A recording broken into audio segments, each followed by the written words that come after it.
When was it? Oh, maybe departure? Could it be departure?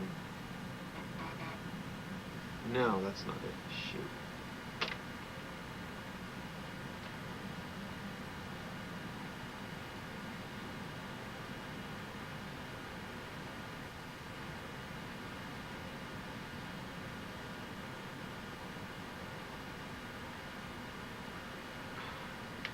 The sinking?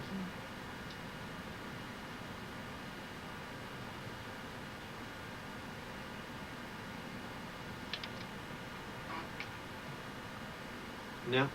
Well, what the heck? I'll just read on with this thing here. Okay. What's this?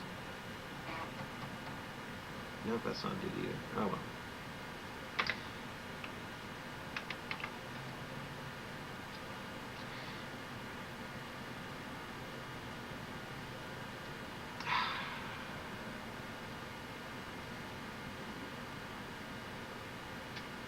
It's testimony. Oh no, I bet that's nothing. Okay. Well, oh well. I'll try to read this thing anyway. Okay. Shoot. Okay.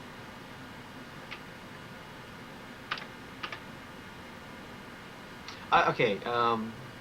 Ever since the report of video cassettes with Islamic writing on them, there was a big rise in terror in tax on. Okay, I read that. Okay. Okay. As the FBI waited around to see what came with the publication, they then got a call from someone in the Berkeley Hills who felt that he met this terrorist in person up in Nevada's Black Rock Desert. That the occurrence took place during the strange artsy annual bohemian event known as Burning Man. Right when the FBI was about to hang up, thinking it was just another crank caller, the man said, "I have video footage of him. I know he's the guy you're looking for." After writing down the directions to the man's house, the FBI was there within an hour. Before getting down to business, the man, who appeared to be in his mid-20s, offered the lead detective and the two other agents with him some beer. All three turned the offer down. Instead, they walked about the young man's living room to see signs of what kind of character they might be dealing with. After seeing numerous pictures and paintings of a very pretty young girl, a girl the young man said was his girlfriend, the lead detective asked him, after seeing a nude painting done of her, "You did this?" "Oh yeah, actually it's a painting of a picture I took of her. Actually, it's a painting of a picture I took of her about 5 years ago when she just turned 19. "Does she look like this in the picture?" asked the smiling FBI agent. "She lost about 30 pounds. Still, she looks fantastic, though. I tell her that, but she thinks I'm just seeing her through eyes of love, which I know I'm guilty of also." After looking at some more pictures and paintings, one of the FBI men said, feeling a bit horny, "Quite a work of art." "Thanks. I was going to get my BA in art until I saw no income in it." I was referring to the girl. "Oh yeah, that she is. In more ways than one. She and I go way back together to kindergarten. In the process, I was fortunate enough to witness every length and expanding inch of her awesome bod. When I was 5, it was just her hair and eyes that drove me nuts. What drives me insane now is that she still doesn't want to get married to me, even with all the money I've accumulated. I tried to talk her out of using birth control, but oh well." As the detective looked out over the Bay Area and saw the formation of a beautiful sunset beginning over the Golden Gate, he turned to the young men and asked, "Accumulated, huh? Accumulated. How did that happen?" The young man walked back from his balcony and said, "My parents and I have been into internet stocks before the internet was called the internet. We luckily pulled out of it when we saw Microsoft getting shafted in court. We just knew it was just a matter of time that the stock markets started taking a nosedive. All of my friends, well, they thought we were nuts to pull out of it when we did. They kept on saying, 'Dude, this thing's going to go orbital. No way is it going to crash, man.'" The young man kind of laughed and said, "In a way, they were kind of right. It didn't crash, but you know the story. Hey, they used to be my next door neighbors. Now I stand on the balcony and look at them through these." He motioned, picking up his binoculars. Lead detective smiled and said with embarrassment in his voice, "I know how your friends must feel." The young man said, "You lost it too, huh?" "Oh yeah." "How much?" No comment. The detective stepped away from the incredible view, and as the sun began to set, said, "Can we see the video footage you've got? We're kind of in a hurry here." The young man then said, "You're going to have to play it on your VCR, man, not on mine." "What do you mean?" asked one of the agents. "Well, it all began back in 1999 during the second outing of Burning Man. My friends and I were windsailing out on the playa about 3 miles away from where the action was, when all of a sudden, one of my friends yells out, 'Dude, what the F is that?' I looked in the direction he was pointing and saw this really long, black, shimmering thing rising up off the flat desert floor about a quarter of a mile from us. It looked electrical. It looked unreal."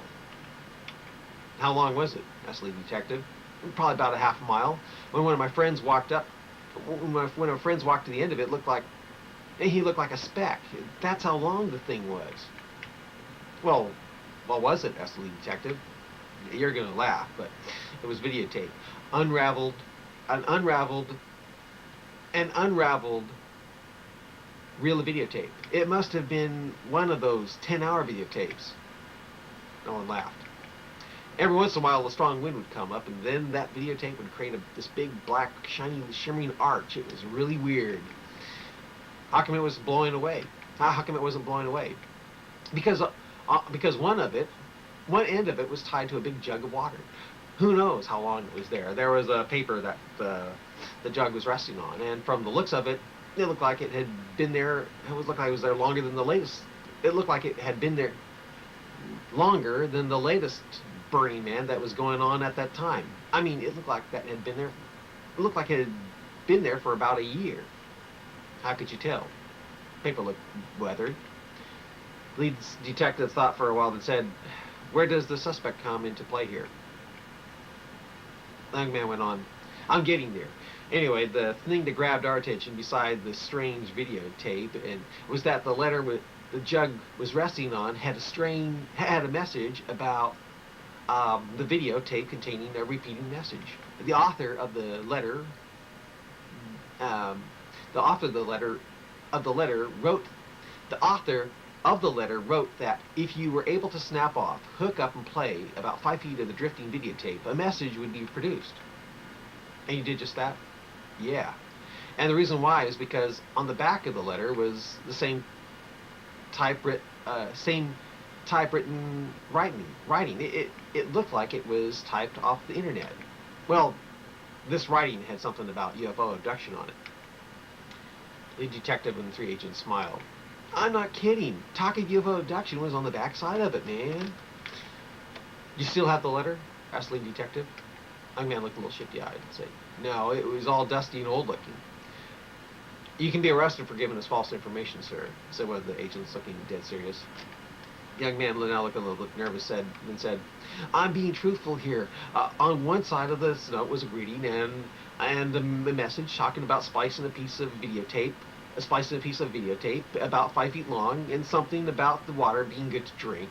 It said the video contained a repeating message. On the other side of the paper, there was talk of UFO abduction."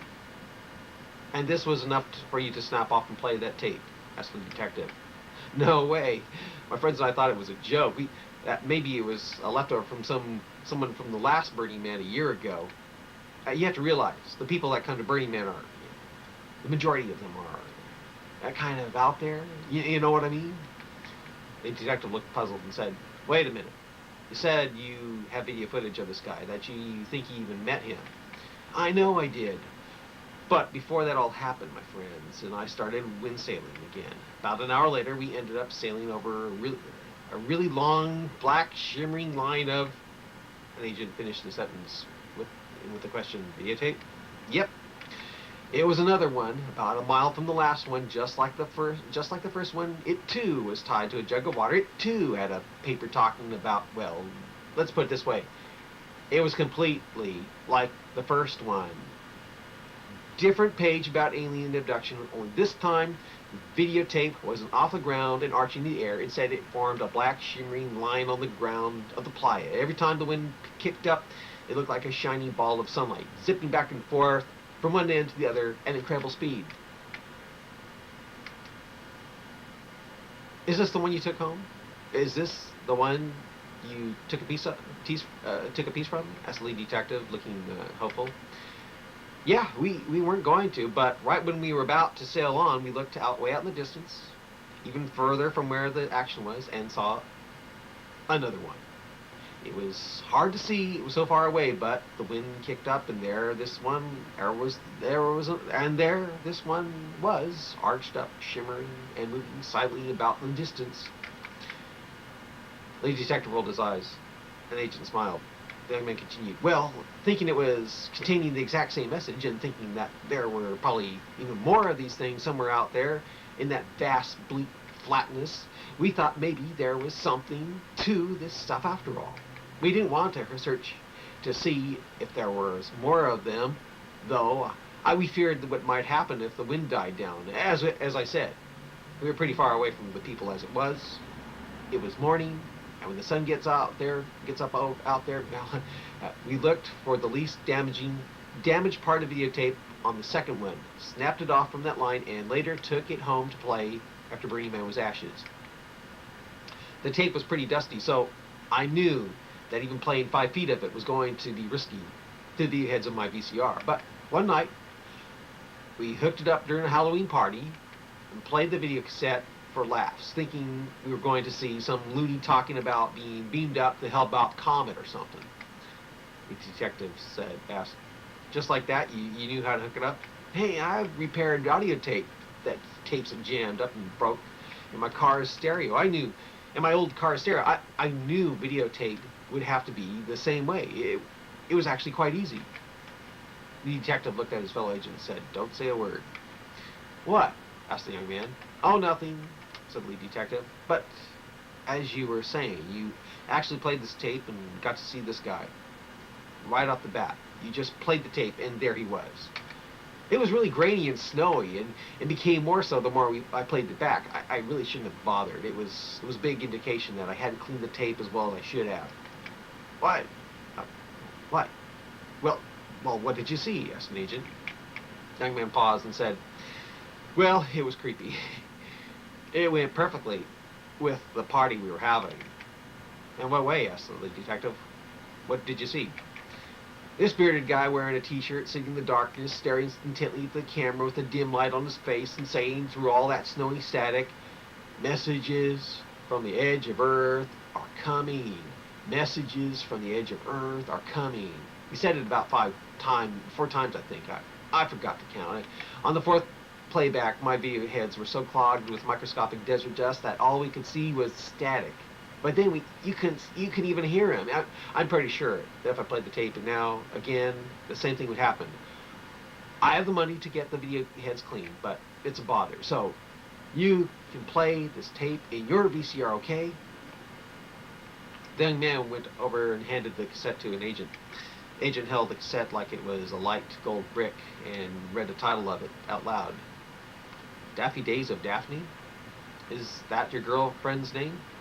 Oh yeah, I hope you don't lose that tape. Although it's all copies from the original tapes, it took me a while to put that thing together. I had all this blank tape after the guy being at the very beginning of the cassette, so I added on stuff from other tapes that feature most of my girlfriend. You'll have to rewind it to the beginning to see the guy. Oh, I make sure every time I play this cassette that I rewind the thing. I make sure every time I play this cassette that when I rewind the thing, I never go to the beginning of it because I'm afraid that if I play it again, hey, I'll then go in for another video head cleaning. Oh, another thing. Don't play what's on the rest of this tape. I've got my girlfriend naked on it. She'd probably leave me if she knew you had this favorite tape of mine, and you know how I'd feel about that. It is for just a while, right? Until we make a copy of it, said the lead detective. Well, see that you get it back. Remember, she's naked. We're professionals, said an agent, trying to look serious. Suddenly, the young man's incredibly curvaceous girlfriend, Daphne, came in the front door. She was drop-dead gorgeous. Same agent then said, on second thought, after several minutes of plea bargaining to take the cassette, the lead detective was successful in convincing the girl that all would be okay. That was for the safety of the country. Still, she threatened to sue them if they showed more to the media than the guy repeating his message. To change the subject, the lead detective asked, before we go, can you tell us how you met this man? Describe what he was like. We met him at the 2001 burning of the man, said the young man. He then looked at his pretty girlfriend and asked, you remember her? You remember him too, don't you, Daphne? She looked a little puzzled and said, it's kind of a blur. The young man looked a little shifty-eyed and said, oh, I remember. The young man looked a little shifty-eyed and said, oh, I remember. Then to change the subject, he said, we didn't see him at the 2000 Burning Man, but we did see him at the 2001 Burning Man. Can you tell us what he was doing? Asked the lead detective. Well, it was about the late afternoon. My friends and I were riding our bikes looking at the exhibits when we suddenly saw these ugly nude people covered in mud pointing at the north to something. We all looked in the direction of where they were pointing at and saw, about a mile from where all the action was, something that looked like the monolith from the movie 2001 A Space Odyssey, remember? Oh yeah, said Daphne. The young man then said, from the distance and in the shadow of the mountain, it looked exactly like the monolith in that movie. But when we rode out to see it, well, up close, you could tell that it really wasn't a monolith after all. How tall was it? asked an agent. About 6.5 feet. But by the time we got to it, the man had taped it up to about 7 feet in height. It was here where we saw the guy who was on the TV when he played the videotape. Was anyone with him? Asked the lead detective. No one, just him. Anyway, as I said, up close we could tell that it wasn't really a monolith, but a bunch of painted black video cassettes. When the guy had the thing completed, well, the thing stood about 8 feet tall. He was using a plastic chair to stand on so he could finish it. Did you ask him why he was doing this? Asked one of the FBI agents. Yeah, he said it was a part of an experiment. But what kind of experiment? Asked the lead detective. That's what I asked him. He said it was an experiment with God. I tried to get him to give me more details, but he was evasive, almost as if he were embarrassed. When I asked him if the movie 2001 had inspired him to make this thing, being that it was the year 2001, he said he hadn't planned it. He hadn't planned it that way, but said that he was amazed at the coincidence. He said that he recently rented the movie 2001 and saw similarities between the monolith in the movie and what he had just set up. I don't know if you are familiar with the movie, but after meeting with him, Daphne and I, along with the friends, sat through that boring-ass movie. It was a real yawner, laughed Daphne. Looking at his watch, the lead detective said, okay, so what was the coincidence? Well, in the movie, the monolith on the moon ends up producing a single radio beam to the planet Jupiter as a way of pointing Earthlings to something that would create a new stage in evolution once they arrived there and met with the monolith that was orbiting Jupiter. The lead detective and FBI agent started looking shifty-eyed. I can see why this guy went to Burning Man, said the lead detective. Don't you see? Asked the young man. The monolith in the movie pointed a single radar beam to Jupiter to point the way to something. The monolith this man made contained hundreds of video cassettes with single strips of videotape, each one containing a single message on it. Instead of pointing Earthlings to Jupiter, though, they were designed when played to point our attention to the edge of Earth. And instead of making you a giant floating baby in space, it was to lead you to picking up what? The man smiled, realizing the absurdity of how it was about to sound. Silvery, flying saucer-shaped objects containing a theory on video that he felt was highly important, but didn't know whether or not God wanted it exposed to humankind. He said that the structure he had just built up at Burning Man contained a single message that repeated itself and pointed somewhere to where these saucers would be landing. The lead detective thought for a while and said, "What happened to the monolith?" The young man and his girlfriend smiled. The young man then said, "Being that it looked like something from the movie 2001, and here it was 2001, people were gathered around it. People began to gather around it. By the time it started getting dark, a lot of people were making the E sound that was sung in the movie. As most sang that eerie E, getting louder and louder with it, sounded a lot like the chorus in the movie. More and more people showed up, and more people got carried away. A lot of them took off their clothes and began acting like apes in the movie as they started to touch and feel the monolith. At this point, the man was trying to tell them to be careful, that it looked solid but was actually hollow and very flimsy since it was held together with scotch tape inside. But they didn't listen. A lot of them were high on ecstasy, and there was a lot of laughing and fooling around. Soon the whole thing tipped and crumbled like a bunch of bricks." "Did he get mad?" asked the lead detective. "No, he told them that the cassettes were free and that each shell contained one strip of video tape with a repeating message on it. When he said that, I asked, 'You mean messages from the edge of Earth are coming?' When I asked him that, his mouth dropped open. He looked shocked and stunned. He smiled, looked excited, and told me that of all the tens of thousands of packets he launched into neighborhoods and onto the sides of roads, I was the first one he ever met who said he played some of his stuff. That I was the first ever to let him know that people might actually be picking up and playing videotape from them. I don't think his happiness lasted though. The next night, during the burning of the man, people got carried away, and I saw lots of people throwing not only the cassettes of his monolith into the fire, but hundreds of packets. He spent the entire day making and throwing like frisbees at the participants, telling each person there was a message inside, a message they'd have to use their brains to find out what it all meant. Well, when night came, the packets sailed perfectly into the fire like flying saucers into a raging sun." "Did you see his reaction?" asked the lead detective. "Oh yeah. I just had to see his reaction when it was apparent that all his work was going up in smoke, unopened." "Any talk of revenge?" asked the agent. "Not at all. He didn't even seem bothered, a little sad, but not angry. He did tell me that this was his first time at Burning Man, and that he didn't know that all artwork made at Burning Man was burned up. And he just stood by his car watching people." What kind of car?" asked the lead detective. "I can't remember. Nothing to make an impression with. Anyway, he seemed to take it well. I asked him if he thought anyone actually kept the information inside those packets before they threw them into the fire. He said he didn't know, and if it was all burned up, that he wouldn't be surprised, considering all the times before he met me that the messages had been totally ignored. I mean, he was really floored that he met someone who actually bothered to play something he put so much of his life into. He said that he took his meeting with me as a confirmation from God that he should continue doing what he was doing, that it gave him hope in the stuff that was coming.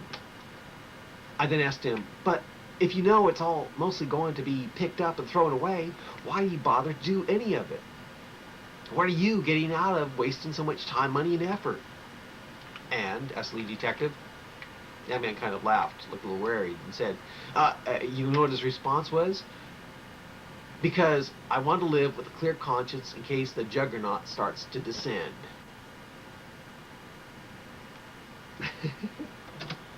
Okay, I found it. Yeah, I found it. This story I totally skipped over. I didn't know it. It's called The Final Call. And it's the second. It's first there's the powder, then the final call, then messages are coming, then this one I just read to you, which was called The Monolith in the Black Rock Desert. But the final call, I'll have to go back here a little bit here. So, okay, this is the one that comes right after the first chapter, which is called The Powder. So I'll read this one here. Okay, the final call. As the feeling of stability continued to settle back down into the Bay Area, reporters started breaking the news that no fingerprints were found on any of the 3 tapes. The FBI wanted the help of those who might know of anyone who was familiar with the strange-sounding language. They wanted anyone to report of anyone who spoke that certain type of language around them, in the hopes that it would quickly lead to capture. The strange tape containing the language and the vortex was played on the news. 2 days later, after no one came forward to say they had heard the language, the FBI told the media to report what the Arabic on the 3 tapes meant in English. That the Arabic in English meant the final call. With that, calls began to flood in to FBI headquarters. Many people were calling in, but it wasn't what the FBI thought they wanted. The final call was the name of the Nation of Islam's newspaper, and no one who was a member of the Nation of Islam was coming forward.